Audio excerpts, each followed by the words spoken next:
The U.S. nuclear weapons policy has been primarily focused on deterring and responding to the threat from Russia, but it has now changed its focus to include China, Russia, and North Korea. This change means that the U.S. would have to destroy these three other nations simultaneously in a nuclear war. Russian President Vladimir Putin has warned that if Russia's sovereignty were threatened, they would use nuclear weapons to defend themselves. Since the start of Russia's war on Ukraine in February 2022, Russia's nuclear weapons doctrine does not provide for preemptive first strikes. North Korea has become increasingly belligerent towards the US's main allies in the region, Japan and South Korea, buoyed by rapidly expanding economic and military cooperation with Russia since the start of the Ukraine war. China is the main focus of the amendments to the US's nuclear doctrine. Both the President Joe Biden administration and former President and current candidate Donald Trump view China as the biggest threat to the US, not Russia. The strategic decision to pivot to China makes sense given China's growing potential and capacity, or appetite, for nuclear war. In the last decade, China's stockpile of nuclear warheads has grown by 150%, from around 200 to over 500. Most experts concur that their aim appears to be reaching 1,000 by 2030, an achievable objective at the current rate of production. Some experts believe that they could have as many as 1,500 by 2035. Analysts also point to the large-scale production of new missile silo sites on the Chinese mainland. In the summer of 2021, at least 3 vast new silo sites were discovered via satellite imagery in north-central China and at the training site of the People's Liberation Army Rocket Force, PLAF, near Jelantay.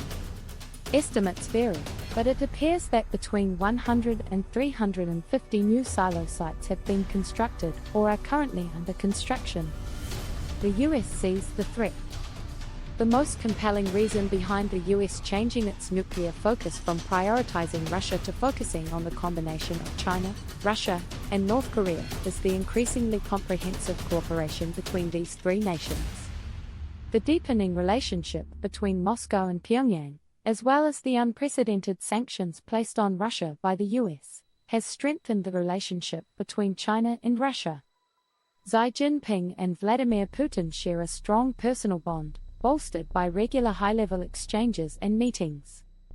Fueled by a common desire to curb American power and challenge what they see as US hegemony, the result of this deepening relationship is a growing threat to the US. The United States has been focusing on its nuclear policy, which requires the destruction of all three countries, China, Russia, and North Korea, in one go if nuclear war breaks out.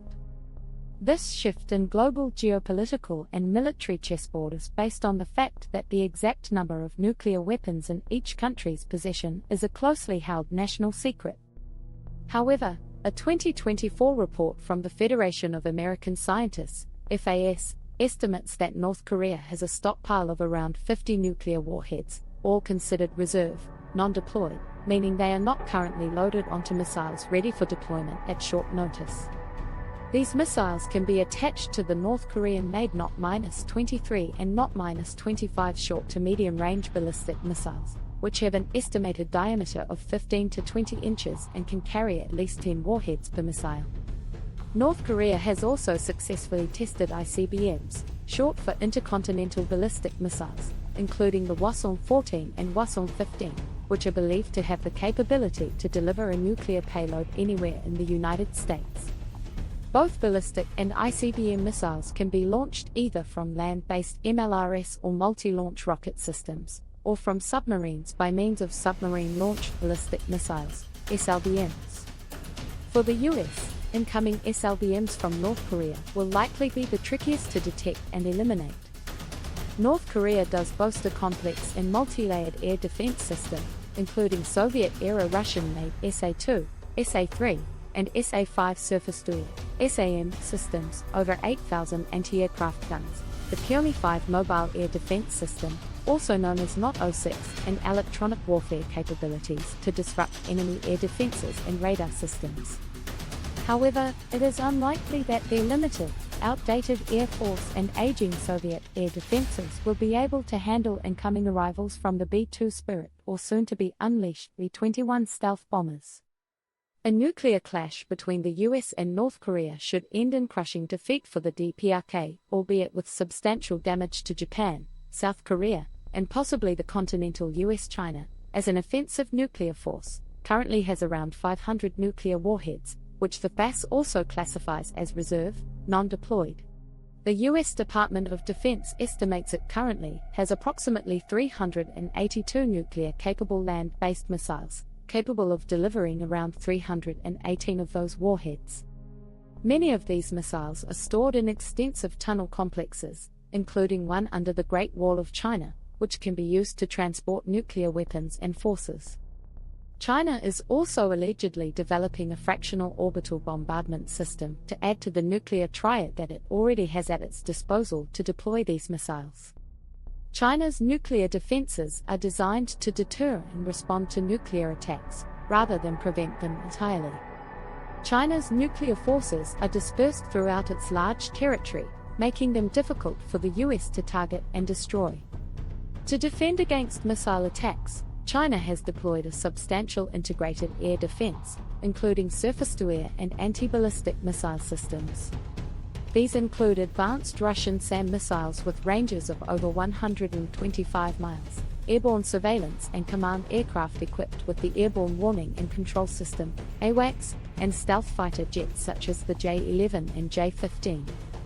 China's strict no-first-use nuclear policy, which has been in place since the 1960s, underpins much of its nuclear deterrence and the goodwill behind major Chinese multinational initiatives like the BRICS and Belt and Road Initiative.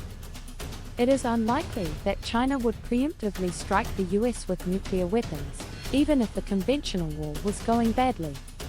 Russia, on the other hand, has not handicapped itself with any such restraints. Russia's threat as an offensive nuclear force is considerable. The FAS report estimates Russia's current stockpile of nuclear warheads to be 5,580, over 99.9% larger than North Korea's and over 10% greater than the US's. Russia also has a nuclear triad to deliver these warheads, consisting of air, land, and sea delivery systems, which are all undergoing rapid modernization.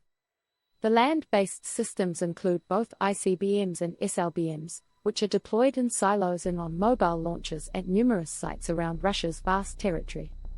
The air component of the nuclear triad consists of two 160 bombers, also known as Blackjack, and the older two 85 MS, or Bear H, which make up the majority of the fleet. Under the water, Russia also has 11 operational nuclear-powered ballistic missile submarines. Each SSBM can carry up to 16 SLBMs, capable of delivering up to 624 nuclear warheads. Russia is also deep in testing the Poseidon, a nuclear-powered, autonomous underwater drone designed to carry a nuclear warhead weighing up to 2 megatons. The two main types of Russian nuclear-capable missiles are the Burevestnik and the Kh-55, NATO, AS-15 Kent.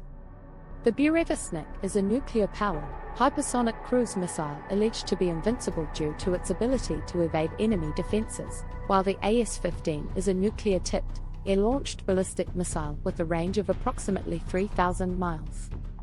However, Russia's sheer size and many borders make it both difficult to destroy entirely and difficult to defend.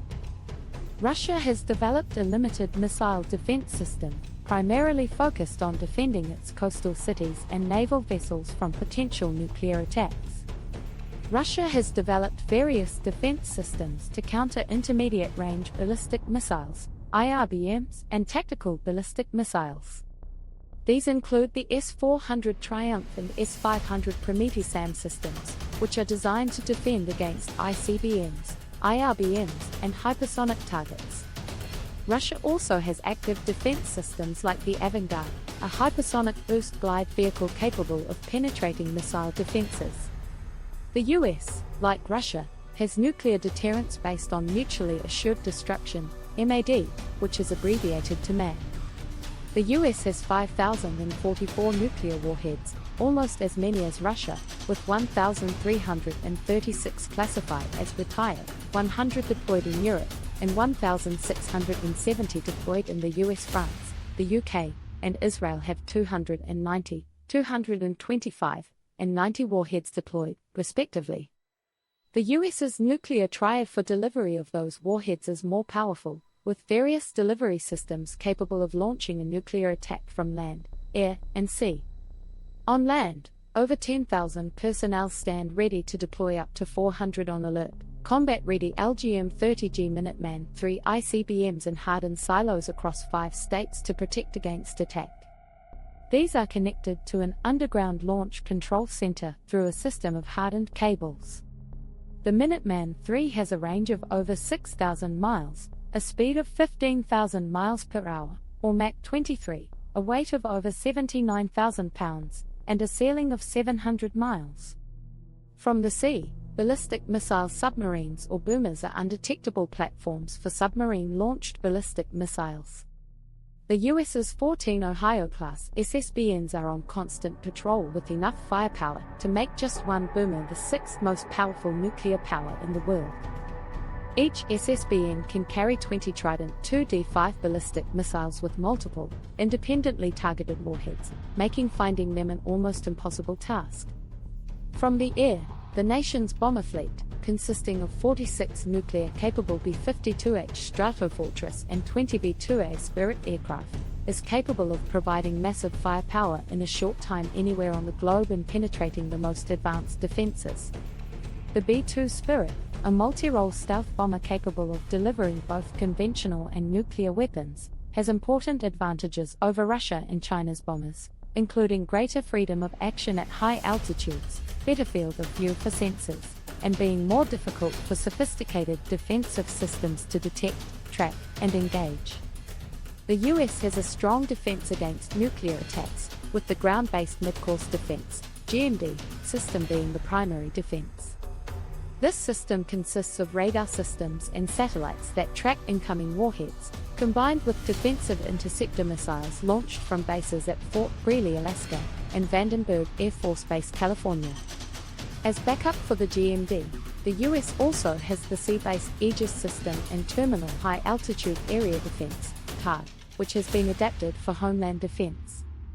The US's strongest defense against nuclear attack is the fact that great expanses of ocean separate it from its most hostile enemies, providing time and flexibility to defend and then retaliate hard against anyone foolish enough to launch a nuclear attack on the US mainland. If a large-scale nuclear conflict broke out, the US would have to destroy Russia, China, and North Korea in a nuclear war. To destroy Russia and China, if not North Korea, a nuclear attack would be required.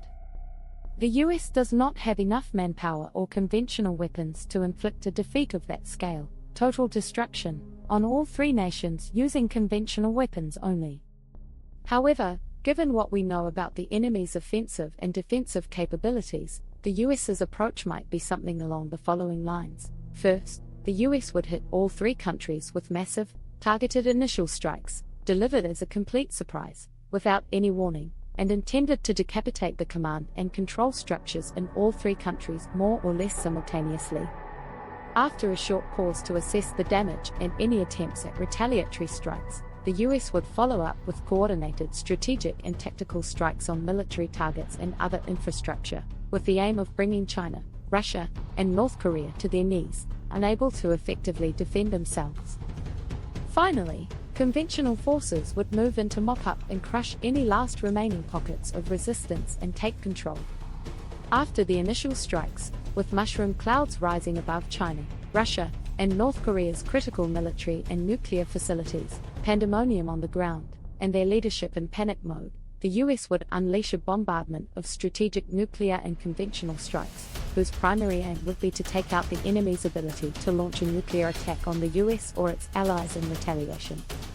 If a nuclear war broke out, the US would deal the death blow to China, Russia, and North Korea's ability to threaten the US with a series of mostly conventional, but possibly nuclear, strikes on vital economic and logistical infrastructure, such as key ports and shipping hubs, oil and gas facilities, transport hubs like airports, stations and bridges, and major industrial centers.